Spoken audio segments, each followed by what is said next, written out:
Hello everyone. Well, the liberal left Luciferian Party has failed in its attempt to take over the United States government with the election of Hillary Clinton, and the Luciferians in this country are pulling out all the stops right now. So it's more important than ever for God's people to fight the evil that is attempting to take over this country right now. We all know who the head is. Central Intelligence Agency.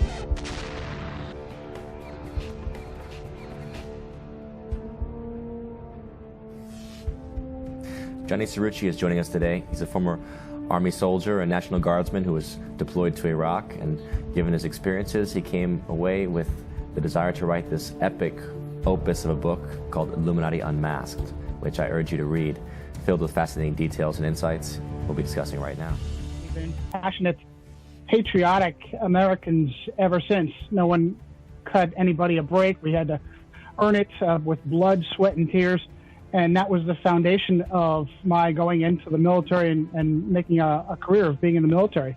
And I began to get very frustrated, Sean, with what I saw in both the military chain of command and in American government. The policies that were counterproductive, particularly in my war experience, it seemed like we were doing far more harm than we were doing any good. They're bringing back the MRAPs that I wrote in, and they're giving up to local law enforcement.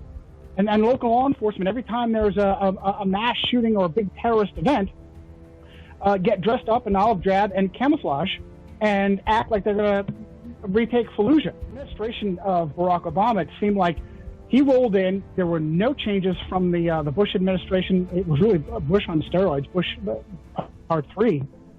My bias is I'm a Christian, and so I got really disgusted with the typical venues, the typical media outlets that I went to get answers and get information. It just seemed like they really were just carrying the water. The death of Osama bin Laden, I had inside information that the death of Osama bin Laden did not go the way the media told us.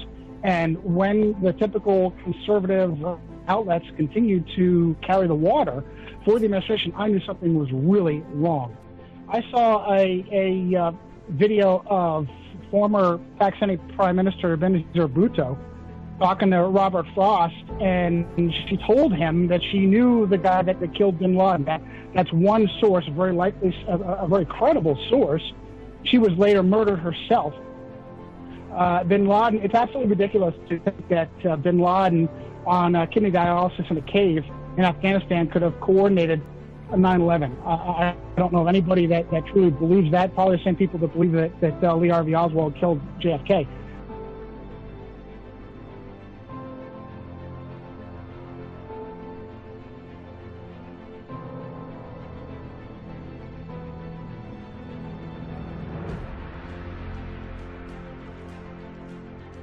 I knew that really we were not being told the full truth on that. So, of course, it's theater, it's staged events, but you mentioned before about America being an occupied country, and I think that's so important for people to understand, that the entire globe is now basically considered the homeland. Sorry, not the homeland. The homeland is here, but the entire globe is now considered the empire. And the idea is America basically is now part of this global empire, and that's why the National Guard, like yourself, can be deployed to foreign countries, because even though the National Guard is designed to protect the nation, the notion is, well, there's no nation anymore. There's just this fascist empire, and that's why the fascists are right there in the Congress, right? Whenever whoever's addressing the Congress at the front, you'll see the fascists are right there next on the on the sides of the congressional stage, I should say, and that's indicating of what you are. It's this empire, this new Rome, basically. So that gets us to the old global empire, which is the Catholic Empire, right? Which was itself the Roman Empire converted, right? Because once the Roman Curia was adopted from the Roman Senate, then they converted the Roman Empire into this, what's now, the Holy Roman Empire, or the Catholic Empire, the Catholic Church. So it never died.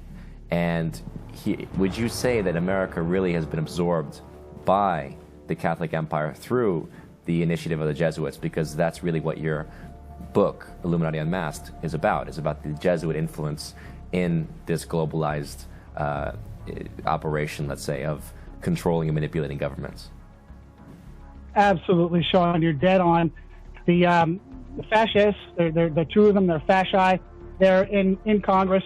It is a bundle of rods. The ones in Congress are wrapped around a battle axe. Just could be wrapped around any particular weapon, signifying the autocratic or tyrannical rule of one.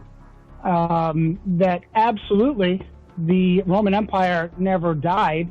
It simply went dark. It went invisible.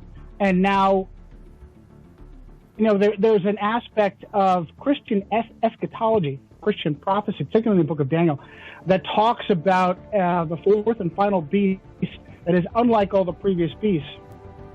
And I'm convinced that the reason why it says that is because that this is Rome. Rome is the fourth and final beast. And rather than the previous empires, Persia, Babylon, Greece, the previous Roman Empire, when they wanted to force you to do their will, they'd put a soldier on your street corner and run you through if you didn't do what you were told, crucify you or take care of you with coercive force, direct coercive force. This new empire controls through usurpation. They have co-opted and corrupted all of the major leadership positions. They don't have to necessarily control all 535 members of Congress, but they can control the key positions. And for instance, our relatively new Jesuit Pope, Jorge Mario Bergoglio, just spoke to a joint session of Congress on September 24th of last year. He is the one that stood between the fasci. He is the one that stood next to the Aquila. If you look at pictures inside Congress, you'll see not just the fasci, but a Roman Aquila, which is a battle eagle on a staff. And that's planted on a location of military conquest. When he gave that address, Sean, he stood in front of John Boehner, who was Jesuit educated at Xavier, and he stood in front of the President Pro Tem of the Senate, Joe Biden, devout Roman Catholic, who was recognized by the Jesuits at Scranton, Pennsylvania. John Boehner took over from Nancy Pelosi. You think two polar opposite people, Democrat, Republican, conservative, liberal. Nancy Pelosi was mentored by a Jesuit by the name of Stephen J. Privet, president of San Francisco University. And she instituted the first Jesuit chaplain as house chaplain in the house there. And John Boehner came in and instituted the first Jesuit chaplain. Boehner has now turned the reins over to, Paul Ryan. He's turned it over to Paul Ryan. Paul Ryan, good Catholic boy, altar boy when he was younger, as a matter of fact. The number of Jesuit-trained Roman Catholics that Barack Obama, in right-wing circles, I like to say that, hey, Barack Obama has been so bad for the country, he's a secret Muslim, he's a secret communist. He's neither. He has installed so many Jesuit-trained Roman Catholics, you'd think he himself was Catholic. As a matter of fact, I've seen reports of how he carries around a rosary in his pocket, and he's got a picture of the Virgin Mary in his wallet. He spent 5 years in Indonesia, and Wayne Madsen says that he and his mom were working for the CIA when he was in Indonesia. He spent 5 years in Indonesia, and everybody knows about the 1 year he spent in Indonesia in a Muslim public school, basically a madrasa. Nobody knows about the other 4 years that he spent at St. Francis of Assisi under strict Catholic tutelage. So then he came back, he went to Chicago, and he learned to be a community organizer in Chicago. You know who taught him in Chicago? The Jesuits did. A supposed former Jesuit by the name of Greg Galuzzo, and I don't believe that for a minute. There's no such thing as a former Jesuit, especially these guys that maintain their ordination as priests. So, oh my goodness, the list of the number of people that Ashton Carter, right now, the current Secretary of Defense, was educated at St. John's, Oxford, the Counter-Reformation College. He took over from Chuck Hagel. Well, Chuck Hagel says he was Episcopalian, but apparently he was Catholic enough to teach at Jesuit Georgetown. Georgetown is the epicenter of control for Washington, D.C., for Rome, and for the Jesuits. Chuck Hagel took over from Leon Panetta. Leon Panetta was Bill Clinton's former chief of staff. He was chairman of the Office of Management and Budget. He became oh my goodness, the director of the CIA, the Secretary of Defense, Leon Panetta, good Roman Catholic Jesuit trained at Santa Clara. So the number of, the chairman of Joint Chiefs of Staff, Joseph Dunford, United States Marine Corps. I spent 4 years in the Marine Corps. Joseph Dunford, Irish Catholic, took over from Martin Dempsey, also Irish Catholic. And Joseph Dunford also spent time at Georgetown. I think he was there at the Georgetown School of Foreign Service. But it's one thing to say, for example, that, okay, well, they're trained by Jesuits, but, you know, people would argue, well, what does that matter? I mean, the Jesuits are supposedly serving the Catholic Church, and, you know, yes, they're an intelligence branch of the Catholic Church, but what is it that you're getting at when you're talking about the Jesuit influence Absolutely. over these people? Great point, Sean. What I'm saying is, look, just because you're Roman Catholic, just because you're Jesuit educated, does not guarantee that you are part of Hydra, part of this octopus that controls from behind the scenes. What that means is that you have been screened. And a Jesuit education means the Jesuits have had time to look at you. Do you know that Donald Trump spent 2 years at Jesuit Fordham? Huh. And that his son, Eric Trump, spent all 4 years at Georgetown. He's actually on the Georgetown School of Business. Eric Trump is. So what that means is that you've had time for the Jesuits to have hands-on with you. Bill Clinton was Jesuit trained at Georgetown. Everyone makes a big deal about how he was influenced by Carol Quigley and Carol Quigley's poem, Tragedy and Hope, that speaks of this illumined elite that controls from behind the scenes, controls bankings, that makes two parties act like one party. Carol Quigley taught at Georgetown. That's where Bill Clinton was influenced by him. JFK was at Georgetown. Bill Clinton was trained just like Barack Obama in community organizing, except Bill Clinton was trained by a different Jesuit named Richard McSorley, who was also the personal Jesuit for the Kennedy clan.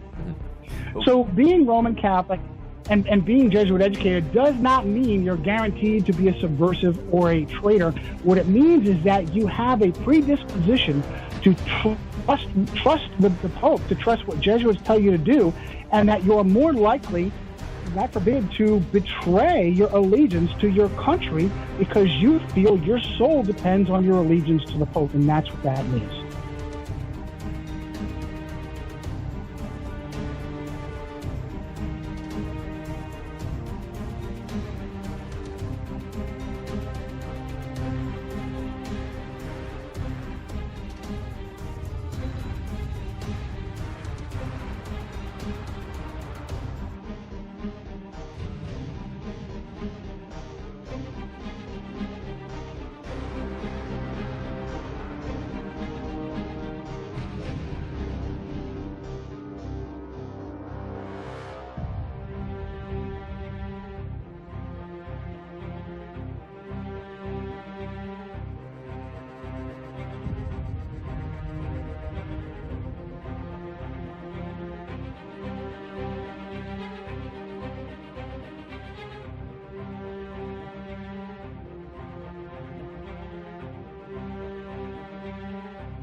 The WikiLeaks emails, thousands thereof, have made it clearly evident as to exactly what character the Clinton administration is made of.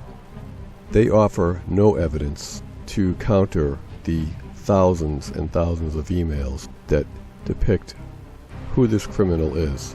We'll find out whether or not Donald Trump will hold her feet to the fire and actually drain the swamp, as he supposedly says he is going to do. Time will tell. Hannah Michaels has posted another article in regards to the Trump victory. The name of the article is titled, "Trump Already Facing World War III as the U.S. Economy Nears Collapse." President-elect Donald Trump is being brought up to speed on important domestic and foreign policy issues through daily presidential briefings as part of the standard transitional procedure. That process actually began back in August. At the same time, the initial FBI investigation into Hillary Clinton's criminal use of a private email server while Secretary of State revealed she was not only untrustworthy with state secrets, but disqualified from holding any U.S. public office, much less the office of President of the United States. Trump received first classified intelligence briefing Wednesday. All links will be provided down below. For anyone who may still consider Hillary Clinton's use of a private email server to conduct classified official state business was overblown or used as political tool to throw the election, please consider the corresponding U.S. legislation below. 18 U.S. Code 2071, Concealment, Removal, or Mutilation generally.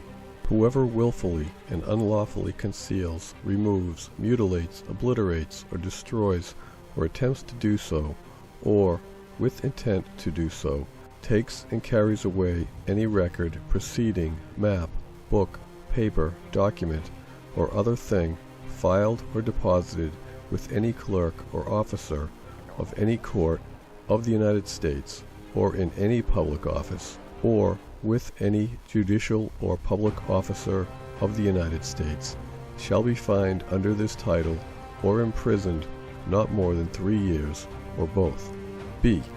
Whoever having the custody of any such record, proceeding, map, book, document, paper, or other thing, willfully and unlawfully conceals, removes, mutilates, obliterates, falsifies, or destroys the same, shall be fined under this title or imprisoned not more than 3 years, or both, and shall forfeit his office and be disqualified from holding any office under the United States. As used in this subsection, the term office does not include the office held by any person as a retired officer of the Armed Forces of the United States. Is this part of the reason why Hillary Clinton formally resigned, quote-unquote, as Secretary of State, and was the intelligence data suggesting Russia was behind a series of hacks aimed at Democratic Party officials during the United States presidential election simply a diversionary tactic to shift the blame from Hillary Clinton and to try to justify war with Russia? These topics certainly merit further investigation, but as important as these questions are, neither are the primary issue facing President-elect Trump. The economy is. Donald Trump may have the best intentions and truly want to make America great again, but the reality is the malfunctioning corporation known as the United States of America is almost $20 trillion in debt. While that number is staggering and somewhat incomprehensible, what's important to understand is it's well beyond the capacity of the American people to pay off this astronomical debt, even with the billionaire real estate tycoon at the helm.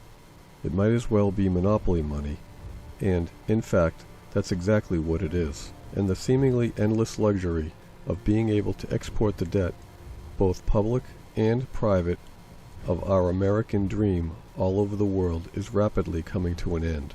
So while paid agent provocateur protesters are out leading unwitting Clinton supporters in riots across the nation, and Trump fans are basking in the afterglow of the elections, President-elect Donald Trump is being briefed on the real state of the union. We are insolvent, bankrupt, and broke. And if that news isn't bad enough, there are top presidential advisors, cabinet members, transition teams, and political and economic gurus who have been convinced by their money masters and each other that there is only one way out of this mess. Donald Trump is now being surrounded by these people and their warped sense of reality and twisted advice, which is all based on the illusion that this debt-based, greed-driven, fake fiat currency financed system is something other than the world's most elaborate Ponzi scheme. All part of the American empire, quote-unquote, that our troops are fighting and dying for to make the rich richer and the poor poorer. Mixing the truth that America will never be great again unless we eliminate our debt, with the lie that the only way to accomplish that is by starting war with Russia and China, is a guaranteed recipe for disaster. Throughout human history, people have been wrongly taught to think, quote, desperate times call for desperate measures, when the exact opposite is true. Times such as these call for a thoughtful, level-headed approach based on solid, irrefutable facts, not on corporate fictions, someone else's bottom line, and the delusions of grandeur. The first order of business is solving any issue is to determine what actually caused the problem. If we don't understand why this is happening, then we are powerless to know what needs to be done to actually fix it. And it should be self-evident by now that what we've been doing is not working. We have to think out of the box, which is to say, we must realize the solution is not to be found within the current system. Blindly following the leaders of this current system and all of the crazy, made-up rules designed to enrich and empower a handful of people at the expense of everyone else is exactly what landed us in this situation, where our government is $20 trillion in debt and spending money like there's no tomorrow. There will be no tomorrow unless we change for the better. So for those of you who feel you've done the hard part and pushed a button or pulled a lever to get your anti-establishment candidate elected, and now you can sit back and reap the benefits of the wonderful world that Trump will build, wake up. Trump cannot do this alone, and even the fact that he's surrounded by people giving him very bad advice, he will need all the support he can get from we, the American people, to do what is right for the common good. Following the status quo is what has impoverished and enslaved America, so it only makes sense that the path to true freedom lies outside the current corrupt and evil beast system. Case in point, this past summer, the British people voted to free themselves from the economically oppressive EU that requires them to forfeit £50 million per day to fund a glass house full of bureaucratic parasites in Brussels. Brexit was considered a big success against all odds and a rigged vote, but within the past few days, the UK High Court has ruled that Parliament alone has the power to trigger the Brexit. High Court says Parliament must vote on triggering Article 50 as it happened. The truth about democracy. So judges and politicians have decided they can ignore the people and do whatever they want again. They were able to get away with this because the people thought that their job was over when they cast their vote, only to find out a few months later that the system is and always has been rigged against the common people and the common good. Which brings us back to the question of why is this happening and what we need to do to fix it. How obvious does it need to be that the problem is the box? People struggling to think outside the box because we've spent our entire human existence inside the box and have developed Stockholm Syndrome as a result. There's only one way to get rid of the evil system. Get rid of the box. The box is made up of unfair rules, so if you want to tear down the box, you have to get rid of the rules that built it. It's really that simple. Without the box rules, the box has no framework, no supporting foundation. Man-made legislation, codes, policies, and procedures, etc., which we have been wrongfully conditioned to believe are laws and the rules of the box. These rules are not laws, but instead are tools used by the rich and powerful to enclose and enslave us. And sadly, we are helping them build our own prison, tomb really, one evil rule at a time, without taking notice of the walls going up around us. It's time for us to take notice, to start to see the world the way it really is, and do something about it. The very best and only way to effectively dismantle the box is to get rid of all the rules that built it. Fortunately, we have been provided with the perfect means for doing that, from outside the box by one who is ready and willing and able to help us, if we will only follow the simple, easy-to-follow instructions that have been given specifically for that task. Those simple, easy-to-follow instructions can be found in the first 5 books of the world's all-time best-selling volume, the Bible.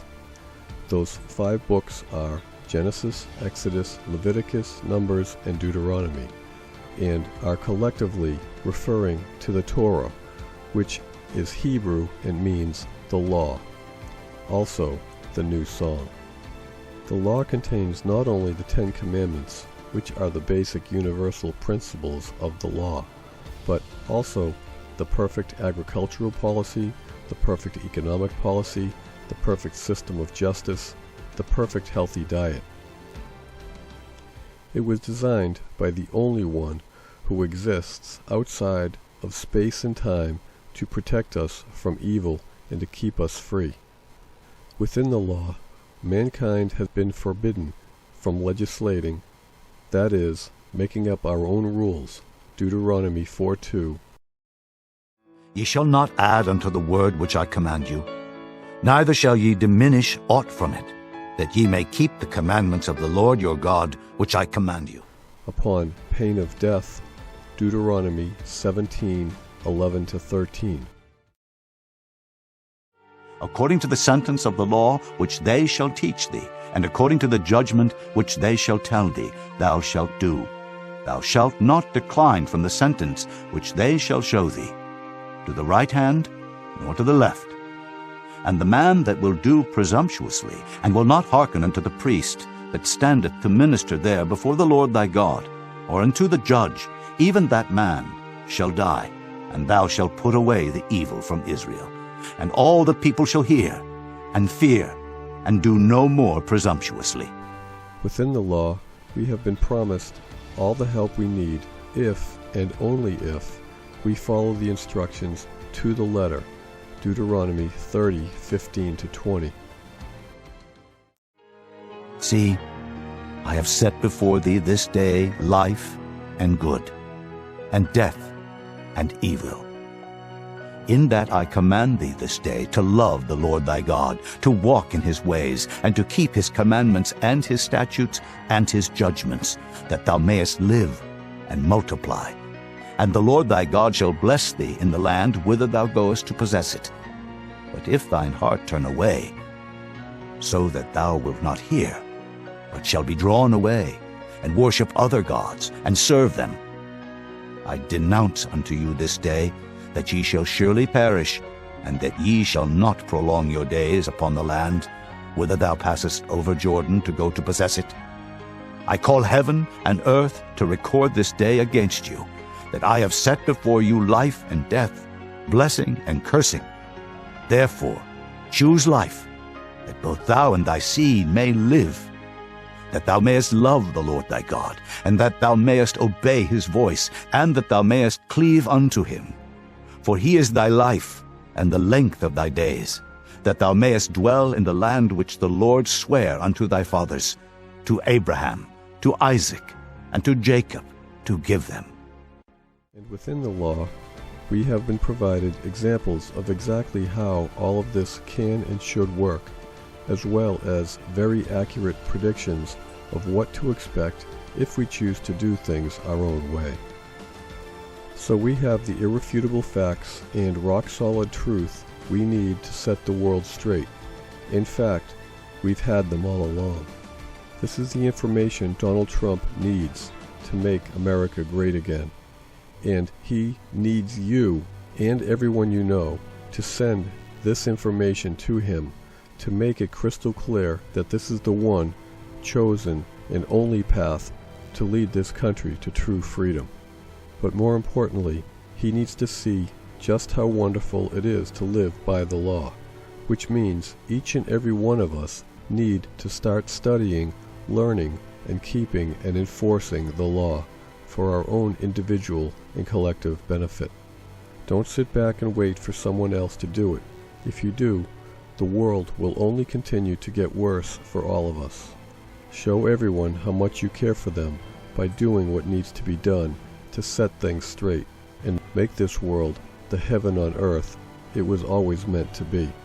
You will also need to read and study and put into practice the survival plan, the way home or face the fire, the little book of Revelation 10:7-10. Donald Trump has been sent a copy and now waiting for you to do your part to make America the great nation it was always meant to be. Genesis 48:19 and Deuteronomy 4:5-10. The reality is, if people choose not to return to God's law, He is going to allow punishment of all evil people. And that punishment is going to come in the form of global economic collapse and nuclear holocaust. People don't comprehend the concept of mutually assured destruction, but this is the global reset. This is their plan. And if good people don't stand up and fight evil wherever and whenever they can, however they can, then the negative impacts that are shown in the Bible are going to come true. I don't know how to get this point across to people. People are in denial, and they think that they can do it themselves through the Constitution and amending the legislation and any other excuse than the reality that God has to be part of the equation. And if people, out of pride and arrogance, choose to try to do it themselves, they are going to fail. And it's really sad, but my appeal is to humanity. Take your pride, arrogance, and ego and stick it in your back pocket and try to do what God wants.